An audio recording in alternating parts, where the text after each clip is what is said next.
el individuo pues se encuentra con agitación psicomotriz, está dependiente básicamente del aumento de las dopaminas en el individuo. Hay midriasis,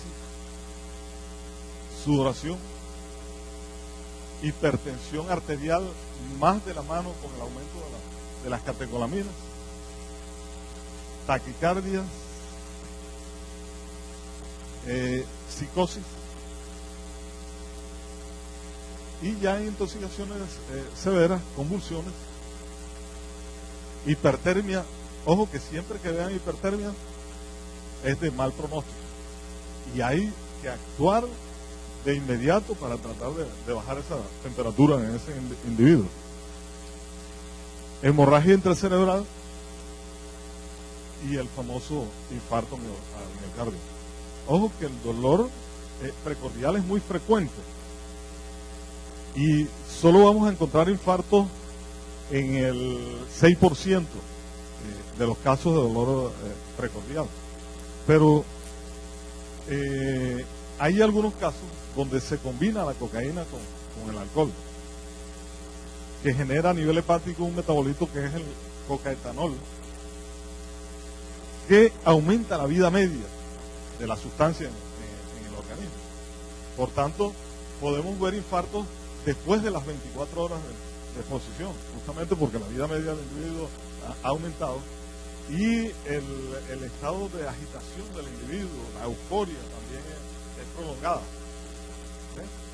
Pero puede estar con manifestación de dolor precordial, o sea que es el man que llega a la urgencia con dolor precordial, pero está bacano y tal, pero tiene dolor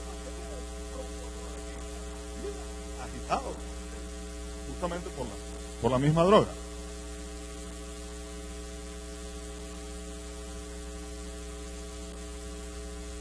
Esto no era polvo de hadas, sino cocaína, compadre. Podemos determinar entonces cocaína en sangre y orina. También contamos con los recursos acá. Es sencillo en cualquier urgencia determinar un electrocardiograma. Los rayos X a nivel de tórax para determinar edema pulmonar fundamentalmente, y cuando hay cefaleas persistentes y que el individuo dice que es muy fuerte, podemos hacerle un TAC. El tratamiento vía aérea permeable, manejamos el diazepam. En dolor precordial debemos usar el diazepam, las benzodiazepinas, bicarbonato de sodio y medios físicos en caso de fiebre. Fíjense que los betabloqueantes están contraindicados, como el propanolol, cuando hay hipertensión y hay dolor precordial, pueden agravar el caso. Nosotros particularmente podemos manejar verapamil en nuestro medio. Esto es un resumen y bueno, era lo que quería contarles. Cuando iba entrando me pasó una nota rara. Yo no sé si ya es común en los congresos, pero alguien me pasó un papelito y me dijo: Doc, salúdeme a la doctora Angélica María Consuegra. Le extiendo el saludo. Yo no sabía si hacerlo en la mitad de la charla o al final, pues estaba ahí.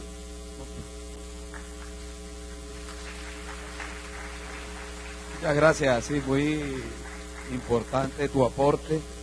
Creo que te faltó pues solamente decir qué día hay que hacerse el examen para que no le salga positivo a la gente. Bueno, voy a mostrar a continuación 3 días. Nos quedan 25 minutos, nos va a sobrar tiempo.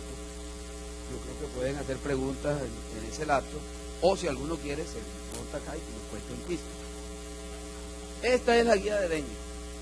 Ahí está todo. O sea, yo no les voy a desglosar todo como lo hizo el doctor Asís, porque la idea es que nos vayamos de aquí con el mensaje que a corto o a mediano plazo vamos a contar con unas guías que van a ser así de fácil. De pronto no tan fácil como jugar triqui como aparece en la carátula. Vamos a ampliarlas un poco. Usted sospecha dengue en un paciente que vive en un área endémica o que tiene 14 o menos días de venir de un área endémica y que tiene un síndrome viral agudo que es fiebre, dolor muscular, dolor retroocular, y eso es lo que va a decir allá en la hojita. Usted apenas tiene esa sospecha, debe averiguar inmediatamente si el paciente tiene o no signos de alarma. Y ya usted conoce los signos de alarma: el dolor abdominal, el vómito, la hipotensión, el dolor abdominal incontenible, la intolerancia a la vía oral. Con eso, usted pasa a lo siguiente. No tiene ningún signo de alarma, no se quede tranquilo. Busque los condicionantes sociales. Los condicionantes sociales son aquellos pacientes que viven en un asilo, que no tiene quien los cuide, que viven muy lejos del centro de atención. Ese paciente, usted no lo puede mandar para la casa, se convertiría en un grupo B, que es lo que está dando el ministerio, y requiere manejo hospitalario. Usted debe llamar, informar al especialista que corresponda, que usualmente es al pobre internista, que le toca hospitalizar.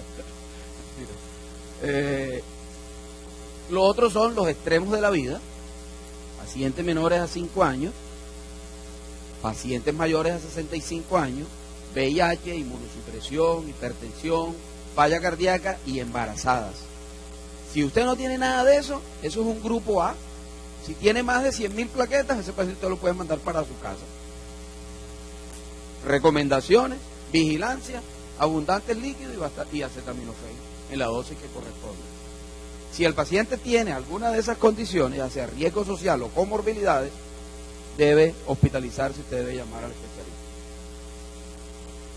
Si el paciente tiene signos de alarma, usted debe evaluar entonces, de acuerdo a la condición, el nivel de albúmina, las enzimas hepáticas, la placa de tórax, la ecografía abdominal, buscando las complicaciones del dengue en estos pacientes.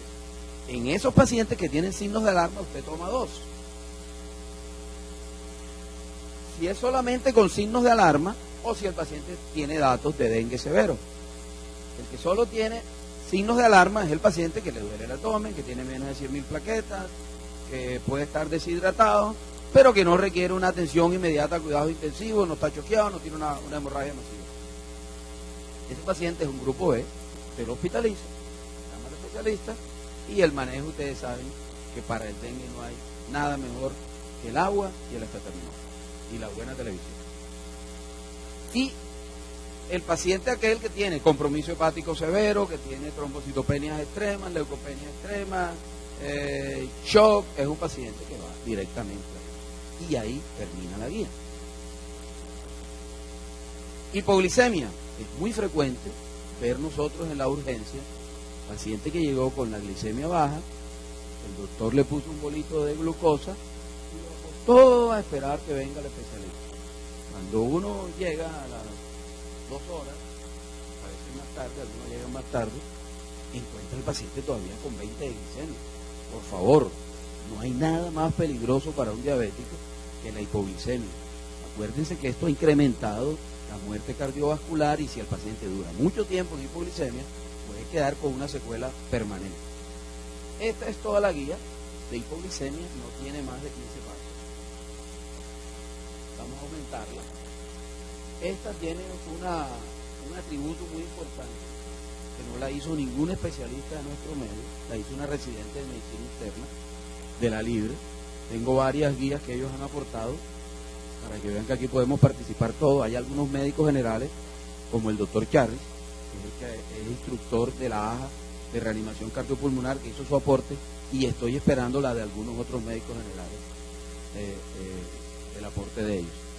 Entonces, paciente con probable hipoglicemia. ¿Quién puede tener una hipoglicemia? Un paciente que llega a la urgencia con sudoración, alteración de la conciencia, ya sea que se durmió mucho o que se agitó mucho, que está intranquilo, que tiene sueño, que está frío, sudoroso, taquicárdico, con ansiedad.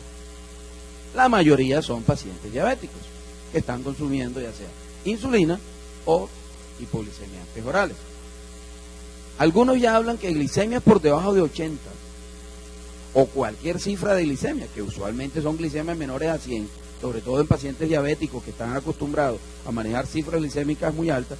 Si el paciente tiene síntomas, ese paciente tiene una hipoglicemia.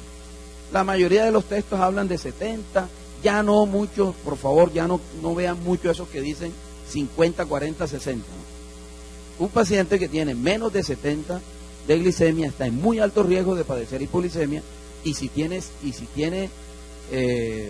síntomas, definitivamente es una manifestación de esta cifra. Usted también aquí toma dos caminos. El paciente está consciente o el paciente está inconsciente. Si el paciente no está con alteraciones de la conciencia, el tratamiento es por vía oral. Le da unas galletas dulces, ese día el paciente hace fiesta porque va a comer dulces, le da unas galletas dulces, le da medio vaso de leche, le da media gaseosa, le da 15 a 20 gramos de glucosa. Y si el paciente tiene alteración de la conciencia, usted le debe poner 25 gramos de glucosa por vía venosa, cualquier presentación que usted tenga. Puede ser dextrosa al 5, al 10, al 50, al 33, usted calcula más o menos 33 gramos, en bolo de más o menos 10 minutos, ¿verdad? Y le deja una infusión de más o menos unos 5 a 10 gramos por hora. Le hace seguimiento a ambos casos con glucometría cada 30 minutos. Busca, por supuesto, por qué el paciente está con hipoglicemia y tiene que evaluar estas condiciones: el compromiso severo del sistema nervioso central, la edad avanzada, el uso de sulfonilurias. Acuérdense que las sulfonilurias pueden demorar 24, 48 y hasta 72 horas en aquellos pacientes que tienen algún problema ya de eliminación renal de este medicamento. Por lo tanto, ese paciente se le va a mejorar con los 2, 3 primeros bolos de glucosa, pero a la medianoche se lo van a volver a traer si el familiar se da cuenta que el paciente está durmiendo mucho. La ingesta de alcohol, la sepsis, la enfermedad renal crónica, las hepatopatías, y si usted no sabe por qué el paciente hizo la hipoglicemia. Ese paciente, si no tiene ninguna de estas, cuando tenga 3 glicemias por dextrostis superior a 120, usted lo puede mandar para su casa con las recomendaciones de ajuste del tratamiento, de ajuste de dieta, en fin. Si el paciente tiene alguna de estas condiciones, ese paciente requiere manejo hospitalario y usted debe llamar al especialista. Y ahí termina la guía de hipoglicemia. Miren que estoy hablando rápido porque es que nos está sobrando tiempo. Espacio, perdón. No como me acostumbrado a oírme otras veces hablando corriendo, esta vez no. Entonces miren que a pesar de que he hablado despacio, no nos hemos gastado aún del tiempo que yo he tomado ni siquiera 10 minutos. Por último, la que ustedes me han visto presentarle tantas veces y algunos también maman gallo: oye, tú todos los años presentas el mismo cuento de la hipertensión. Sí, y no nos vamos a cansar hasta que aprendamos a hacerla bien. El doctor que trabaja con nosotros, sabe que todos los días ocurren eventos adversos relacionados al manejo de los pacientes hipertensos en la urgencia. Yo voy a traer una foto que tengo una paciente que tiene un hematoma así de grande debajo de la lengua, porque a alguien se le ocurrió poner una tableta de captopril debajo de la lengua, cuando eso no se hizo para ponerse debajo de la lengua. Si se la van a dar, se la dan tomada. Produce hematomas sublinguales importantes y baja la presión rapidísimo. No está muy claro por qué la baja, porque no es que se absorba mucho por ahí. Probablemente porque se gana la parte de la molida que le pega al paciente ahí debajo de la... El paciente le hace creer a uno, algunos la trituran y se la echan debajo de la lengua. Y ese montón de piedra debajo de la lengua extiende más el hematoma o la úlcera. Esa es toda la guía de hipertensión. Tampoco tiene más de 12, 14 pasos. Entonces, ahí tenemos. Perdón.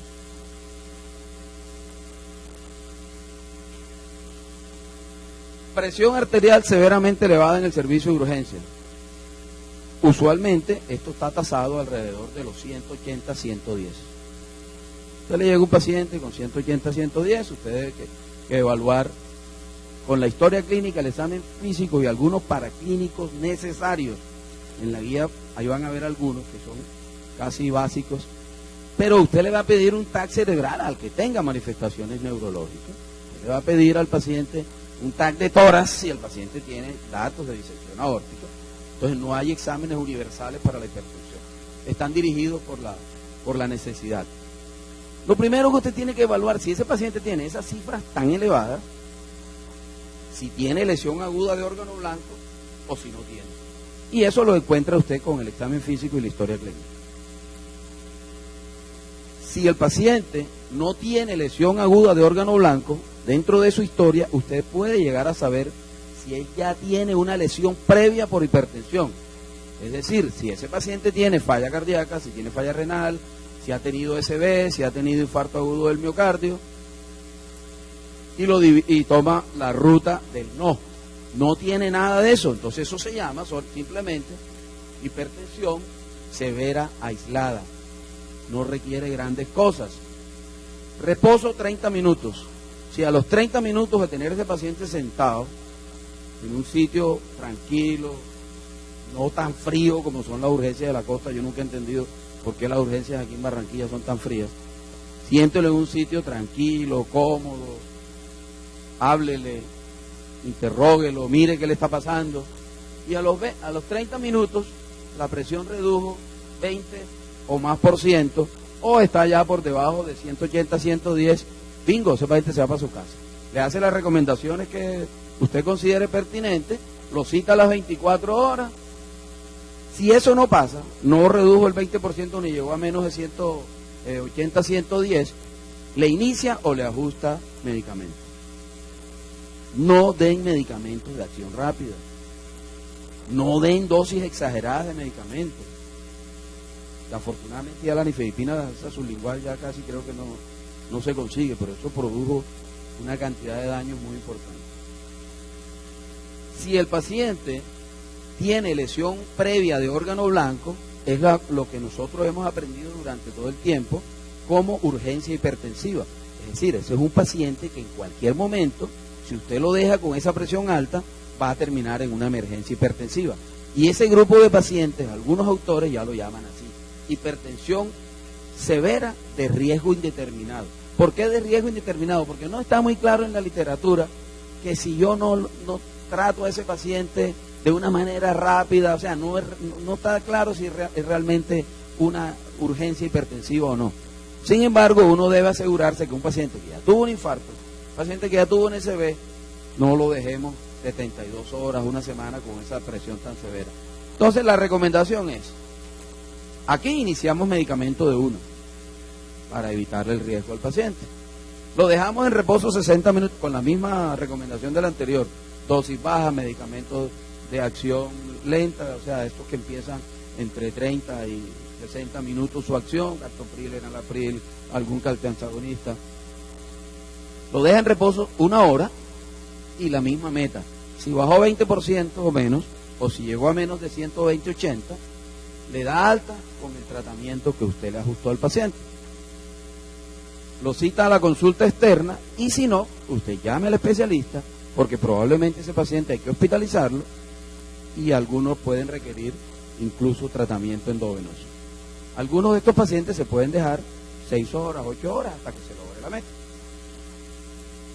En los pacientes que tienen lesión aguda de órgano blanco existen 2 grupos. Las emergencias clínicas asociadas a la hipertensión, es decir, aquellos pacientes que tienen una condición que les está subiendo la presión. Ejemplo clásico, la enfermedad cerebrovascular. Lo primero que hacemos cuando vemos un paciente con un SB es correr a bajarle la presión. Por favor, no. Revisen y verán que en las guías internacionales usted va a encontrar que algunos autores los dejan incluso hipertensos y los mantienen ahí alrededor del 180-100 para mantener una buena perfusión cerebral. Fíjense que entonces la condición es diferente a si la hipertensión, que esta sí es la emergencia típica, emergencia hipertensiva típica, como la encefalopatía hipertensiva, la falla renal aguda por hipertensión o el edema agudo de pulmón causado por hipertensión. Aquí sí el objetivo primario es bajar la presión. Esos pacientes, usted como médico de urgencia, y miren que la guía llega hasta ahí, hasta donde participan ustedes, pero con herramientas para poder hacer las cosas con evidencia. Usted pasa a ese paciente a sala de reanimación, llama al especialista, llama a la UCI, le pide cama, le canaliza una vena para inicio de drogas endovenosas que también las van a tener ahí y también las van a poder utilizar ustedes. Y lo coloca en un monitor de signo monitoreo no invasivo de signos vitales.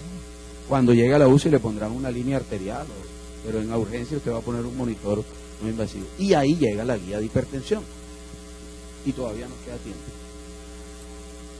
Pues hemos presentado 5 días, hablando muy despacio, ¿verdad? Y todavía no se logró tiempo. El tema aquí no es ni recortar tiempo, ni recortarle recursos al paciente, ni recortarle contenido a una guía. No, ustedes tienen que leer la guía completa en otro libro, en otro momento. Pero ustedes lo que van a tener que darle al paciente es lo que necesita, en la cantidad, en el momento y en la circunstancia en que lo necesita. De verdad que estamos muy contentos de presentar este proyecto aquí.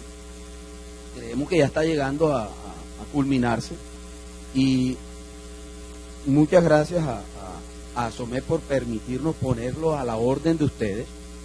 Una vez terminado va a estar en internet, va a estar en folletos, un librito. Este es un libro que no va a tener más de 60, 70 páginas.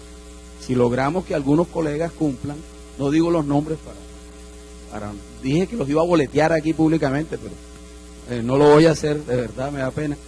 Pero muchos, bueno, no muchos realmente, faltan unas 5 a 7 guías creo, para completar por lo menos 30, por 2, esos son 60, más la introducción y no llega ni a 70 páginas.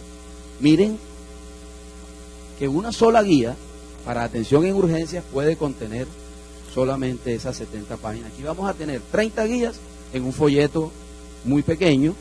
Además, yo le mostraba al doctor Asid la otra noche que estábamos reunidos, cómo esta guía es susceptible de digitalizar, cómo es susceptible de hacerle seguimiento en la historia clínica. Para aquellas instituciones que tienen sistematizada su historia clínica, el auditor le puede hacer seguimiento y saber si la gente está cumpliendo o no con las guías. Porque nosotros tenemos guías en todas las instituciones. El paquete de guías es como este grande. Cada libro es un mamotreto así, están llenos de polvo, de comején, nadie los lee, nadie los conoce, por supuesto nadie los aplica. Eso era todo, muchas gracias a ustedes, muchas gracias a SOMED.